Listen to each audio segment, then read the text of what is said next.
The much awaited wait is over. ये एक underlining feature होगा podcast का that buy on dips is very important. One of the greatest investors, Warren Buffett, has made this statement. Timing the market is really, really difficult, but you should rather focus on time in the market. Indian markets, 27th September till today, has been seeing down trend. And you also mentioned investors may not be prepared for this fall.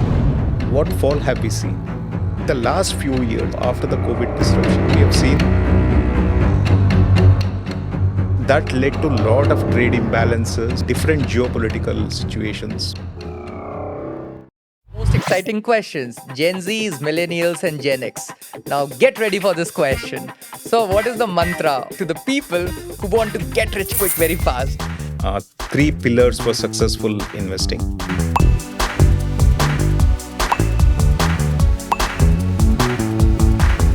Probably these are the 3 pillars which can make an individual investor too confident, resilient, and will make his money grow. The much awaited wait is over. The show for which we have been longing for long.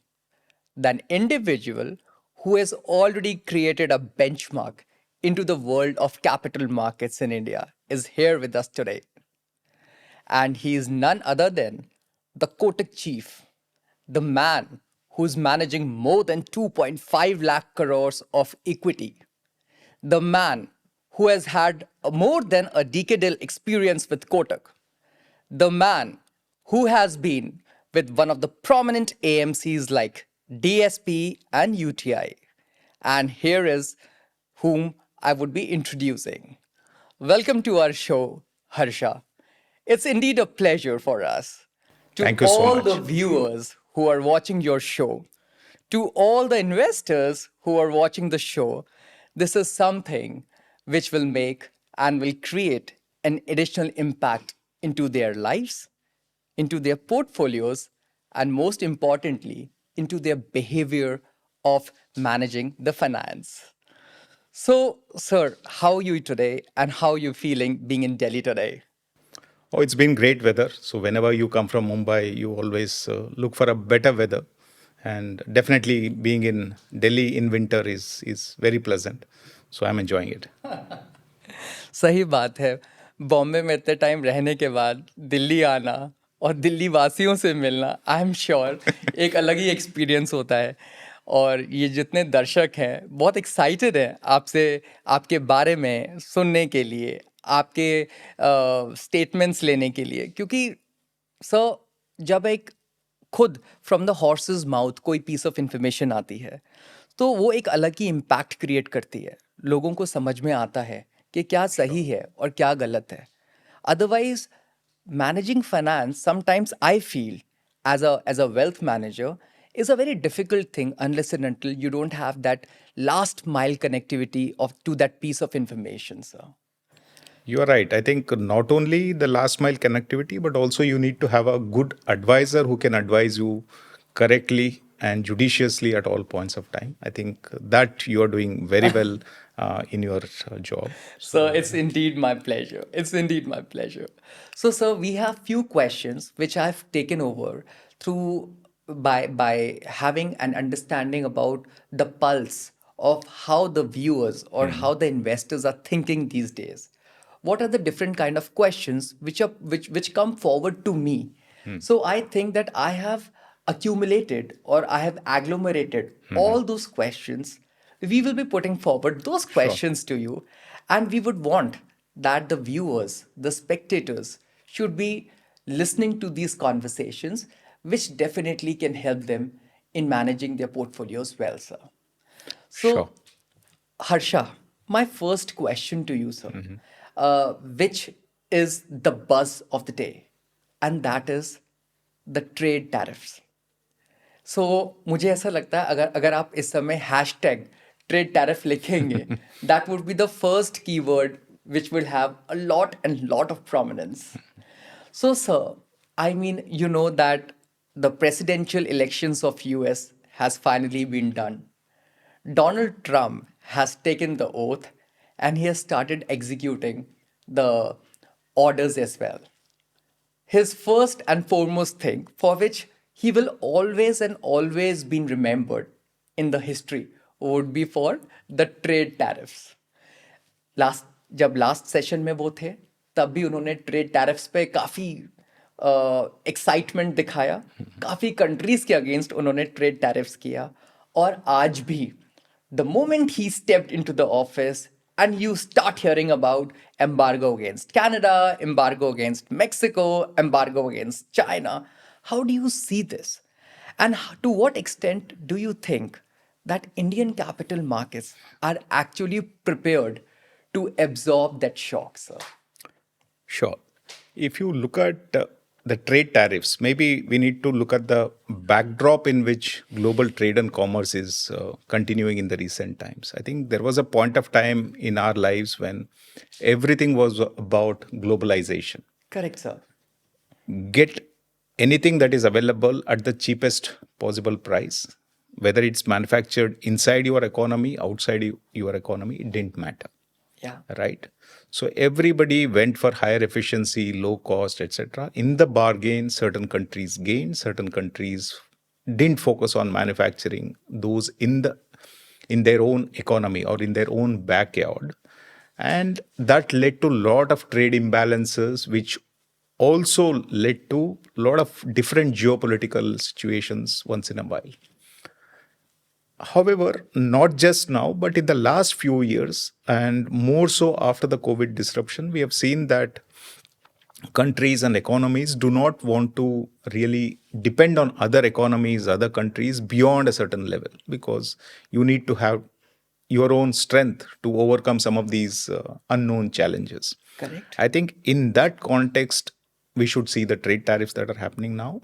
And as you rightly said, President Trump, even in the earlier era when he had taken over as president of United States, had done similar things in the past. Correct. Now, when you look at it, what has happened through the executive order now, first of all, I don't think there is going to be as much adverse impact on India as you are probably going to see it on Canada, Mexico, or China, because they are the three biggest trade partners for US, right? Yeah.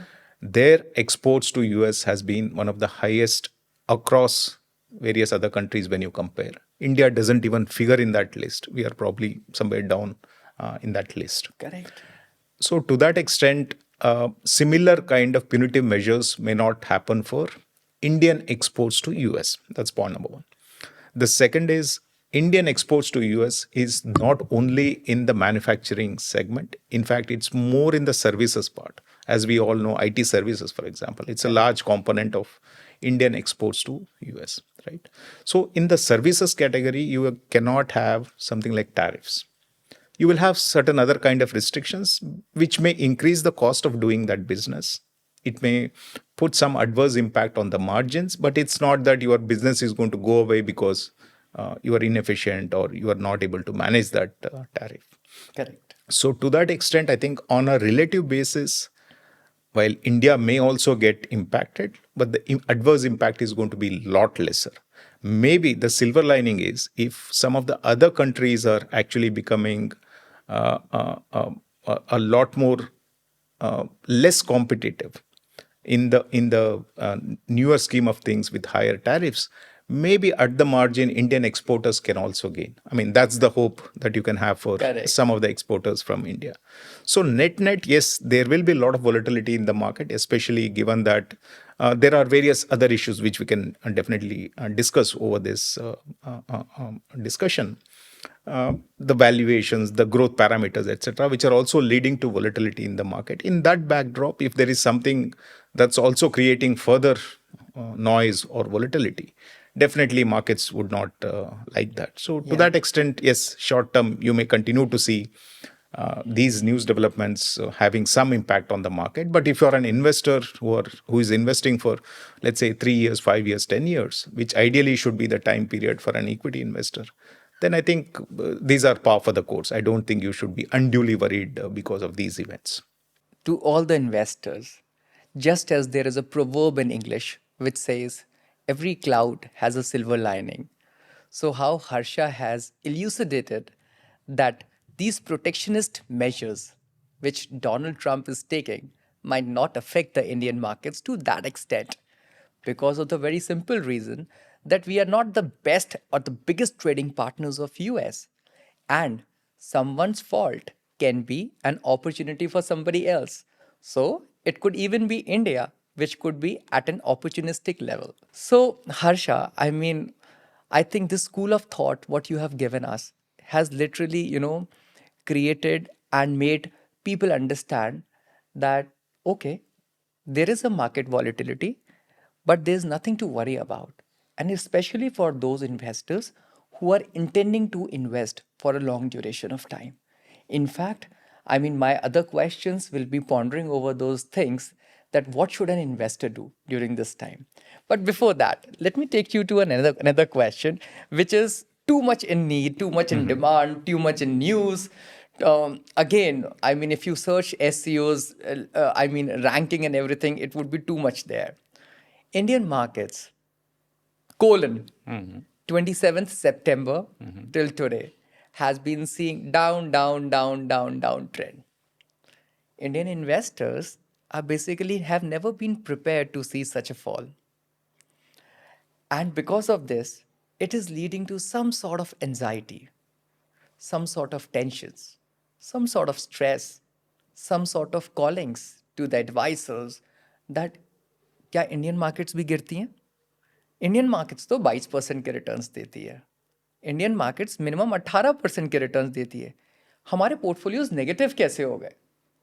How do you address this ground root challenge, or the reality, or the behavior or the perception of an investor?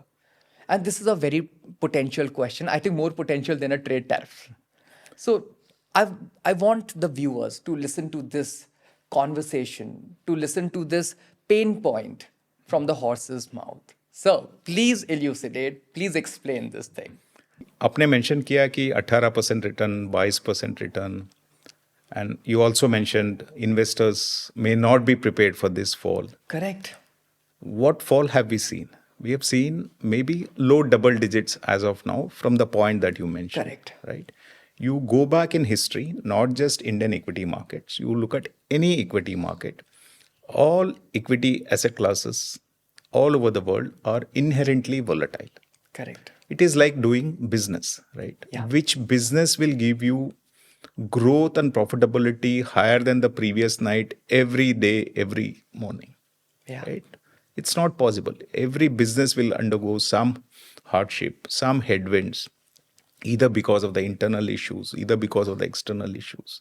But you don't stop conducting that business just because you had a bad month, you had a bad quarter, bad year, right? So those who have really set up businesses over a long period of time have all gone through these kind of cycles. And what do you do in equity investing?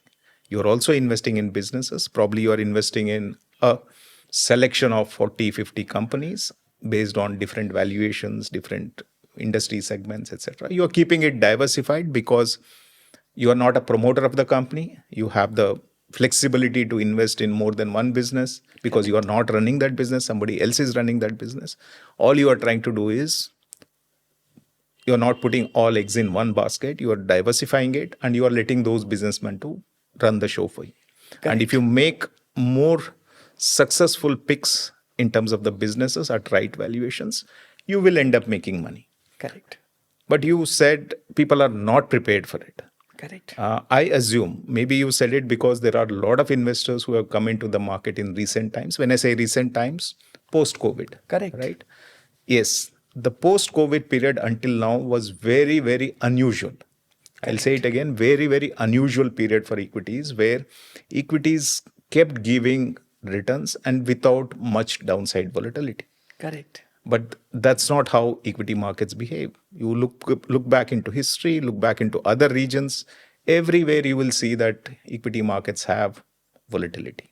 That's true. But over a period of time, when you're a long-term investor, you generally end up making more money than other asset classes if you really plan your portfolio well and if you have a long-term focus. Correct. In the short term, equity is the most riskiest asset class, but in the long term, it's not as risky as what it looks in the short term.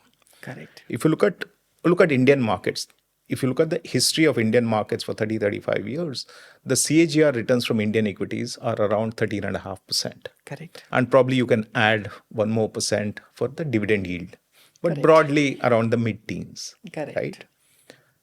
And same was the case for 15 odd years before COVID, let's say 2005 to 2020. Large caps gave something like 11.5% kind of returns. So broadly in that range, right?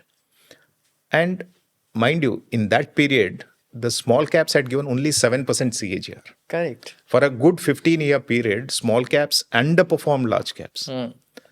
Entire situation changed in 2020 and beyond, where not only large caps gave more than what they had given for 15 years, they gave close to about 17-18% CAGR. Correct. And mid and small caps outperformed even more than Yeah. that number. They Yeah. outperformed to an extent of 30% or so CAGR basis. And it also came with very, very less volatility. Correct. Now, that is not normal. Yeah. As I said, it was an unusual period. Correct. When you invest in equity, be prepared for volatility.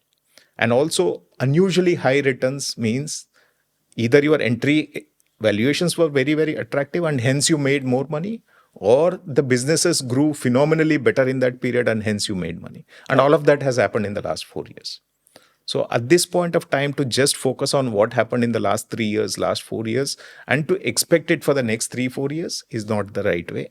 But if you look at equities from a 10-year, 20-year perspective and look at the kind of returns that they have generated, and if you expect that kind of returns to come over the next 10 years, I think you will not be disappointed. So net, just don't go by what has happened in the last 4 years in terms of returns. Moderate your expectations. And secondly, be prepared for more volatility. When I say volatility, if you're a long-term investor, you should not be worried about that volatility. Only if you're a short-term trader, you should be worried about that volatility. But that's a separate class of market participants. As far as mutual funds are concerned, I assume those who are coming into equities are long-term investors. For them, volatility should not matter in the interim. Correct. So, viewers, investors, spectators, please understand whether you are a long term player or a short term player. Mutual funds or capital markets or investing your money into such markets is just like when you are investing your money in any sort of business. Businesses also goes for a toss. आपके returns कभी negative भी हो सकते हैं businesses में, तो markets में क्यों नहीं हो सकते? और ये समझना बहुत ज़रूरी है कि अगर आप एक लॉन्ग टर्म प्लेयर हैं तो आपको इतने परेशान होने की, इतना एंग्शियस होने की, इतना स्ट्रेस अपने ऊपर लेने की कोई ज़रूरत नहीं है. सर ने बहुत क्लियरली बताया कि 13.5% इंडियन मार्केट्स ने अपने रोलिंग रिटर्न्स दिए हैं. Correct sir, if I am not wrong? That's right. And ऐसा कौन सा बिजनेस है जो कंसिस्टेंटली 13.5% से ग्रो हुआ है on a year basis? So I think we should not equate the Indian markets to something which gives you 18% or 22% year on year with no volatilities involved and with no capital depreciation, which cannot take place even in short run. Correct. And also the 35-year return that I mentioned, it's not that every year was 13.5%. Correct. There were years like 22-24 where returns were close to 25% or 20%. There were also years where the returns were much lower than 13.5% or even negative returns, right? But over the long term, you would have seen 13.5% kind of a CAGR returns being made. And that's what you should aspire for. If you compound it over a period of 10 years, 8 years, that's not a bad return. It's really a very, very large return. So that's what we need to focus on. Well, sir, इससे ना एक question और आता है. I don't know इस question को answer करने के लिए एक साइकोलॉजिस्ट की ज़रूरत पड़ेगी या एक आप जैसे एक्सपर्ट की, बट बहुत ज़्यादा ज़रूरी है. आप एक चीज़ होती है इंडियन इन्वेस्टर्स जो हैं, और ये क्वेश्चन एक बहुत ग्राउंड रूट रियलिटी से जुड़ा हुआ है. इंडियन इन्वेस्टर जब भी इन्वेस्ट करता है अपना पैसा, वो अपना इन्वेस्टमेंट कि उसके होराइजन लंबे होते हैं, उसके गोल्स होते हैं. रिटायरमेंट गोल होता है, चाइल्ड्स एजुकेशन होता है, चाइल्ड्स मैरिज होता है, A, B, C, D सारी गोल बेस्ड प्लानिंग होती है. बट एक्चुअली रियलिटी में ऐसा नहीं होता है। जब जैसे ही मार्केट्स वो जिटरी होती हैं, वो सारे long term goals short term में बदल जाते हैं। लॉन्ग टर्म प्लानिंग सब शॉर्ट टर्म में बन जाती है। That peace of mind and patience which he should have by waiting and investing for next 10 years, वो सारा 2 या 1 महीने में ही सारा एंजाइटी एंड स्ट्रेस उसको ओवर पावर कर लेता है। सो मैं चाहता हूं आप इन्वेस्टर्स को प्लीज अपने आपके माध्यम से, इस पॉडकास्ट के माध्यम से, इस सोशल मीडिया के प्लेटफॉर्म के माध्यम से आप बताएं कि शॉर्ट टर्म इन्वेस्टमेंट्स या लॉन्ग टर्म इन्वेस्टमेंट्स दोनों में क्या एक डिफरेंट माइंडसेट होता है, और एक लॉन्ग टर्म इन्वेस्टर को short term myopic thought process नहीं रखना चाहिए। सर मैं अगेन आपको ये बोल रहा हूँ कि आई डोंट नो यू और a psychologist will be a right thing, because I think it is more from the point of view of behavioural science, behavioral wealth management, than from the figures point of view in which you are an overly high expert. Sir, how do you see this? And आप क्या दर्शकों को बताना चाहेंगे इस सवाल के बारे में कि शॉर्ट टर्म इन्वेस्टमेंट्स और लॉन्ग टर्म इन्वेस्टमेंट्स को लेकर? See, clearly it's a behavior issue. Greed and fear Yeah. are the two most important things that a successful investor has to have a control upon. So if you don't carried away with your returns, or if you don't panic at times when there is volatility, you should be able to manage your portfolio much better. So इसीलिए, I mean, it's easier said than done. I think everybody needs to know how to control these two emotions, and Correct. it's different for different people. Some are able to control both, some are able to control one, some are able to control none.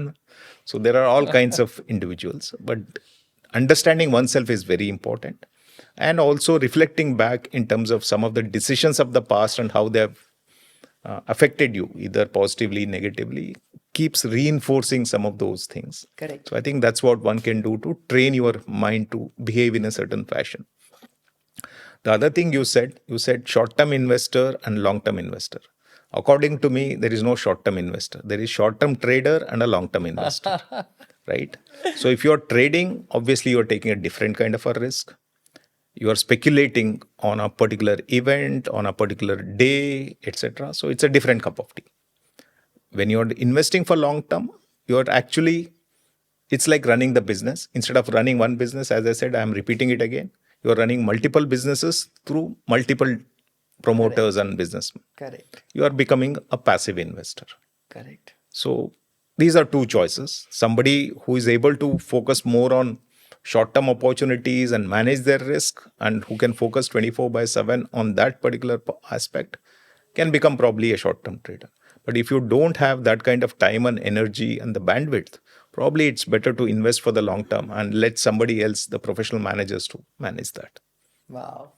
So, investors, training your mind and investing for a longer duration of time without keeping into the mind the short term volatilities is the buzz. Sir, am I correct? That's right. That's right. Wonderful. So, a very important question. This is making me, or this is provoking me to ask you another question. So, there's a buzzword, diversification. I mean, जब भी markets गिरता है, investors अपने portfolios को diversify करना start कर देते हैं. और डाइवर्सिफिकेशन के मुझे लगता है आज इंडिया ऐसी जैसी कंट्री में काफ़ी सारे अपॉर्चुनिटीज़ या एसेट क्लासेस हैं. गोल्ड, सिल्वर, अब तो मैंने सुना है कुछ ऐसे फंड्स भी हैं जो प्लैटिनम या फिर टंगस्टन में भी इन्वेस्ट करते हैं. या आपके पास डेट म्यूचुअल फंड, या प्योर इक्विटीज, या आर्बिट्राज. ये इतने सारे डिफरेंट एसेट क्लासेस हैं. What is your take over it that diversification is a more important thing for an investors than to panic in the short period of time? मेरे ख्याल से diversification कुछ करे या नहीं करे, एटलीस्ट आपकी एंजाइटी जरूर कम कर देगी. No, diversification has to be done because you cannot put all eggs in one basket, right?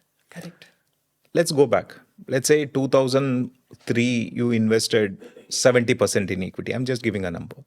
And invested rest in fixed income. It was a diversified portfolio with 70-30 equity debt. Correct. Now, 2008 global financial crisis happened, but between 2003 and 8, equities did phenomenally better than fixed income. So probably your ratio became, I'm just guessing a number, 85 or 90% equity. Correct. But your intended risk appetite was for a 70-30 portfolio. Now it has become 85-15.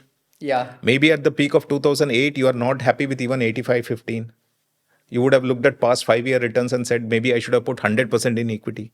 Yeah. Maybe some people also did mistakes by selling fixed income and putting that into equity, thinking that this is the best way, Yeah. right? But what happened post 2008?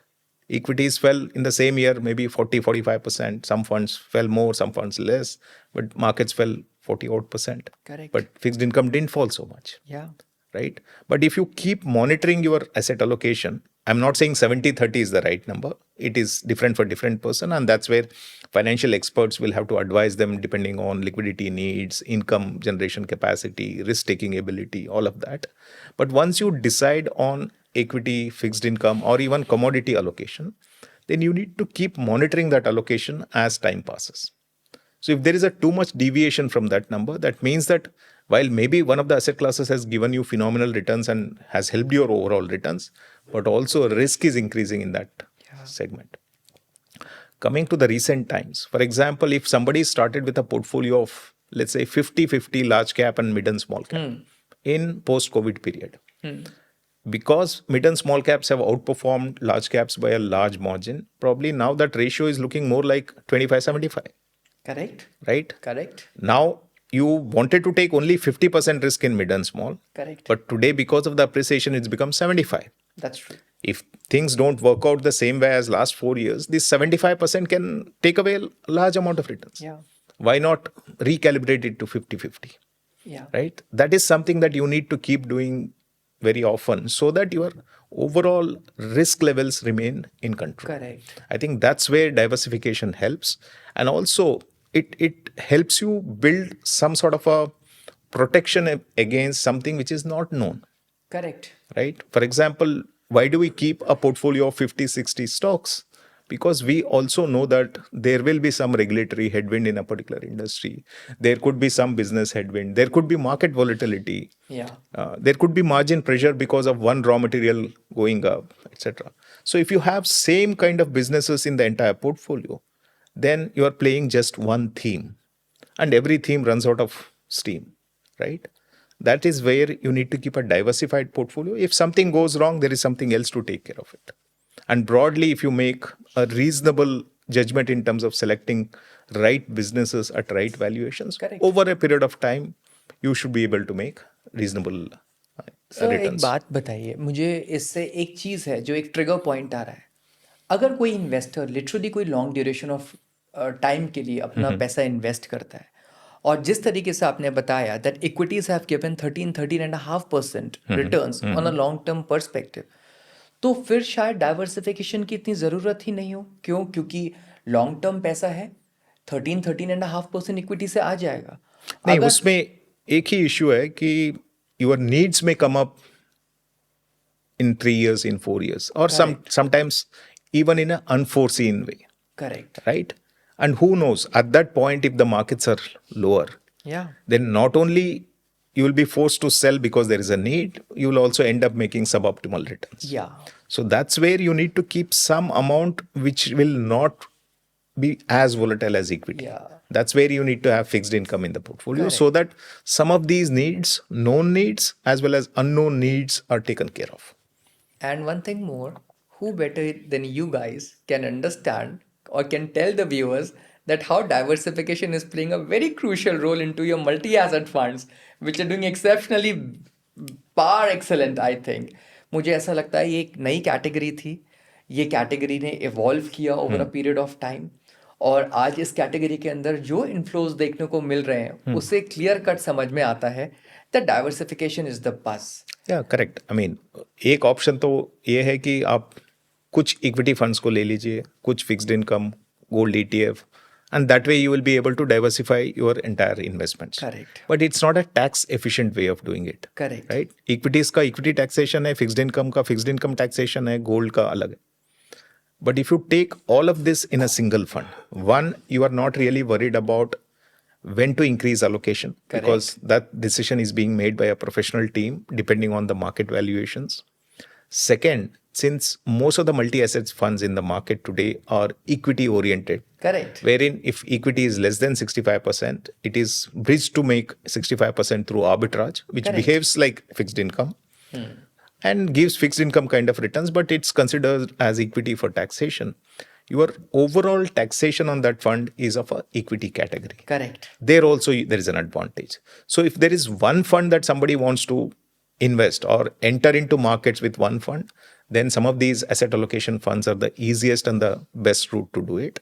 But otherwise, you can also do that by picking different funds in different categories. Correct. तो investors, अगर आपको ज़्यादा तकलीफ नहीं लेनी है, अगर आपको बार बार इक्विटी, डेट, गोल्ड में जगल नहीं करना है, अगर आपको वाकई में लगता है कि एक एक्सपर्ट आपके पोर्टफोलियो को बहुत बेटर मैनेज कर सकता है और आपको अनड्यू टैक्सेस अपने पोर्टफोलियो के अंदर नहीं लेने हैं, multi asset as a category is an all weather category. You can go and invest your money and sleep peacefully without thinking markets ऊपर जा रहे हैं, markets नीचे जा रहे हैं. So, sir, I think this podcast, what we are having, is making me remember one thing जो मैं रोज़ सुबह जब उठता हूँ और स्टॉक मार्केट्स की न्यूज़ सुनता हूँ और स्टॉक्स के बारे में सुनता हूँ, buy on dips, buy on dips, buy on dips, do the bottom fishing, right valuation मिलेगी. सर, मैं चाहता हूँ आप इन्वेस्टर्स को, व्यूअर्स को ये समझाएं कि why should they buy on dips, why is bottom fishing really important, और ये होता क्या है, क्यों खरीदें बाय ऑन डिप्स जब सेंटिमेंट्स इतने नेगेटिव हैं. आई थिंक सर ये एक बहुत बड़ा एक अंडरलाइनिंग फीचर होगा हमारे एक पॉडकास्ट का, जिससे इन्वेस्टर्स को ये समझ में आएगा that why buy on dips is very important. Over to you, sir. One of the greatest investors, Warren Buffett, has made this statement that timing the market is really, really difficult, but you should rather focus on time in the market rather than timing the market, which means rather than thinking when to invest or how much to invest at what point, it's better to invest for the long term and think about that investment horizon, that time, rather than trying to time. Because even for experts, it's very, very difficult to time. Correct. Not only because of the portfolio volatility which comes from individual businesses, there is also the overall external volatility which leads to ups and downs in the market. And hence, rather than trying to time, it's better to make regular and disciplined investments. That's where people say that you keep making investments irrespective of market time, etc. And I think that is why SIP comes into the picture. That's right. The second question about bottom fishing. See, bottom fishing is good when you are doing it from a valuation perspective. But I think most investors do bottom fishing based on price levels or index levels. Yeah, very correct. That has no bearing to valuation, right? For example, if you had invested at 80,000, now if you make, because the markets have fallen and come to 75,000, if you're bottom fishing, you are assuming that 80,000 is right and 75,000 is bottom. Correct. But that may or may not be true. True. But if you look at what is the valuation at 80,000 and what has been the valuation for the last 10 years, 20 years in Indian markets, markets may have been at 20,000. Yeah. Markets may have been at 30,000. But there is a valuation based on what is the future earnings expectation at each point of time. Correct. If you look at that and then make bottom fishing, that's a better way of doing it, because all I'm trying to say is when valuations are high, you're not investing. But when valuations are below historical averages, you are increasing your allocation. Correct. But if you just go by price levels, that's not going to, it may work in certain time frame, but it may not work all the time. Yes. Because it has no linkage to valuation. Because 80,000 today and 80,000 3 years down the line, I'm just saying, are not the same valuations. Because in the next 3 years, the company profitability would have changed and the expectations for the fourth year would have changed. So, right? So you may have same index level at different points of time, which means there is a different valuation attached to Correct. that. So I think if at all you're doing bottom fishing, you should do based on valuation, not on price levels. So, investors, bottom fishing on the basis of price level and not on the basis of valuation. It's very important for the No, the other way. investors. You should not do it based on price levels. You should do it based on valuation So, levels. if I can go wrong, then probably the investors can also go wrong. So, good point, sir. This is a small catch which is important for the viewers and investors to understand. Sir, now a very exciting and a masala question for you, which I think viewers will be very excited to hear from you. Sir, which are the sectors which you think will be the sunrise sectors and will be the big bonanza for 2025? The viewers, the investors are waiting to hear from you that कौन से वो sectors होंगे जो उनको अमीर बना दें. I'm going to disappoint most of them, I would say, because I'm not going to give one sector. And frankly, this year is unlikely to be a market which will be driven by sectoral performance the same way that we had seen in probably previous Correct. 1 or 2 years, because valuations by and large have moved up. So I don't think there is any large sector which is available at a very attractive valuation with a very good growth prospects, etc. So I think rather than looking at some of these sectoral investments, I think it's better to go for a diversified investment. And there will be stock specific opportunities even in the most expensive sector.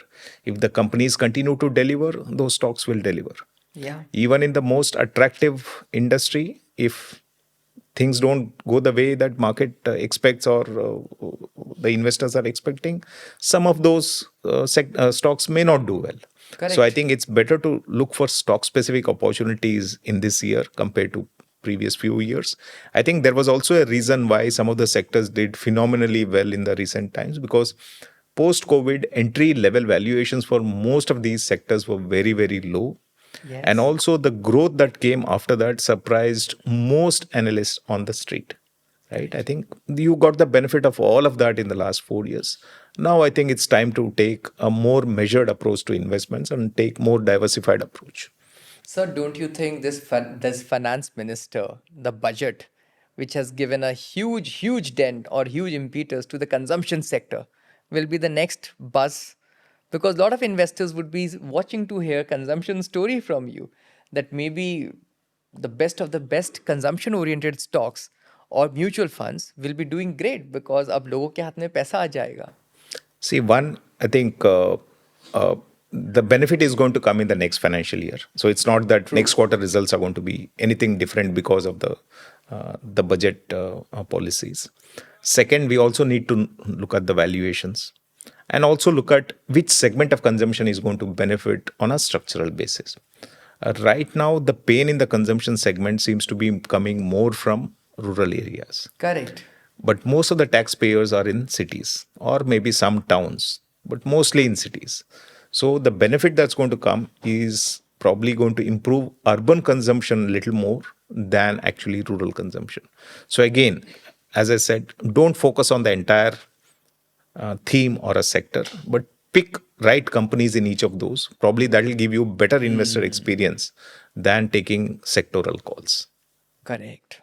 So now the most exciting questions. Gen Zs, millennials, and Gen X. Now get ready for this question. So what is the mantra or the piece of advice you're wanting to give to the people who want to get rich quick very fast? This is something for which all the viewers might definitely be looking forward. And here to you, sir. Over to you. For all the Gen Zs, for all the millennials, this question is dedicated to them. मेरे पास तो ऐसे कोई magic नहीं है जो get rich quick वाला. तो हमारे पास तो time tested long term option ही है. तो I think three things, three pillars for successful investing. One, asset allocation. I think during the show we explained why asset allocation is important. It's Correct. not about looking back and worrying about how much more you could have made. It's more about managing your risk. Correct. So asset allocation.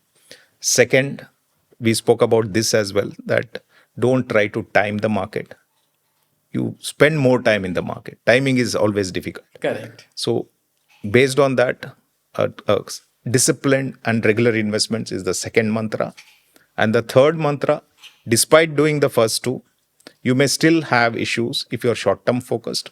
Hence, you be long term focused. So, third is long term focus. Wow. So, these are the three mantras, easier said than done. But if you can practice, I think you will be managing your money much better. Asset allocation, being a long term player, and most importantly, not to time out the markets. Probably these are the three pillars which can make an individual investor too confident, resilient, and will make his money grow. So, with this, we come to an end of our podcast. We are so happy and delighted that you have been able to answer one of the most critical questions which people generally struggle, and especially the viewers and investors in India who are looking out for the fact get rich quick. So thank you so much for coming over to our Thank you. show. Thank It's a you. pleasure. It's a pleasure, sir, to be here today with us. That's Thank you.